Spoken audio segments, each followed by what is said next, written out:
Top quality और consistent performance के लिए सिर्फ सिल्वर पंप। टॉप क्वालिटी और कंसिस्टेंट परफॉर्मेंस के लिए सिर्फ सिल्वर पंप, नाम याद रखना। गेल्या हे कित्येक दिवसापासून आपण बघितलं असेल की सातत्यानं हे सरकार आल्यापासून महापुरुषांच्या मूर्तींच्या पुतळ्यांच्या विचारांचं खरं त्या ठिकाणी विटंबना होते। छत्रपती शिवाजी महाराजांचा पुतळा 6 महिन्यात बांधून पडतो काय? अमरावतीमध्ये बाबासाहेब आंबेडकरांच्या पुतळ्याला काळं फासलं जातं काय?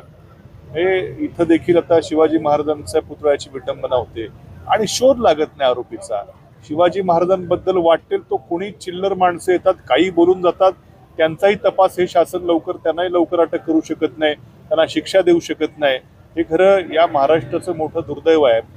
आज म्हणून पोलिसांना आम्ही 4 दिवसापूर्वी निवेदन दिलं आणि 3 आठवडे जर आरोपी सापडत नाही तर शेवटी हा आत्मक्लेशाचा निर्णय आम्ही घेतला आणि बेमुदत उपोषण करण्याचा निर्णय या ठिकाणी उपोषण चालू झालेला आहे। तर आरोपाचा विचार घेऊन पुढे आलेलं सरकार आज सत्तेत असतानाही शोध लागू शकत नाही कसं पाहता? निश्चितपणे मी तेच म्हणतो की सातत्यानं हे सरकार आल्यापासून महापुरुषांच्या विचारांना तिलांजली देण्याचं काम यानं त्या मार्गातनं होतंय।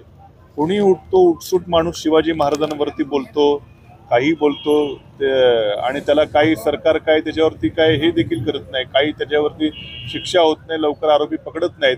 ज्या छत्रपती संभाजी महाराजांनी हे स्वराज्य हा धर्म टिकवण्याकरता बलिदान दिलं, अत्युच्च पातळीवरचं बलिदान दिलं, शरीराची अक्षरशः त्यांच्या हालहाल करून मारलं गेलं, परंतु आज मात्र त्यांच्याच या राज्यामध्ये सर्वसामान्य एका गावचे सरपंच हे असे मारले जात आहेत आणि हे सत्ताधाऱ्यांकडून मारले जात आहेत। म्हणजे ज्या सत्तेच्या विरोधामध्ये संभाजी महाराजांनी बलिदान केलं, आज ते बलिदान इथल्या जनतेला या सत्ताधाऱ्यांच्या विरोधामध्ये द्यावं लागतंय।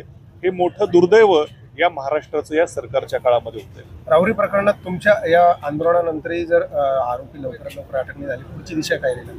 आता आज तर आम्ही आता बसलोय, आम्ही आता इथं व्यापाऱ्यांना, शहरवासियांना, जे मोलमजूर असतील ज्यांची रोजचं पोट आपल्या हातावरती आहे, अशांना त्रास होऊ नये म्हणून आम्ही गाव बंद करणं किंवा आंदोलनाच्या मार्गापेक्षा आम्ही आता आत्मक्लेश त्या ठिकाणी करतोय, आम्ही स्वतःला त्रास करून घेतोय।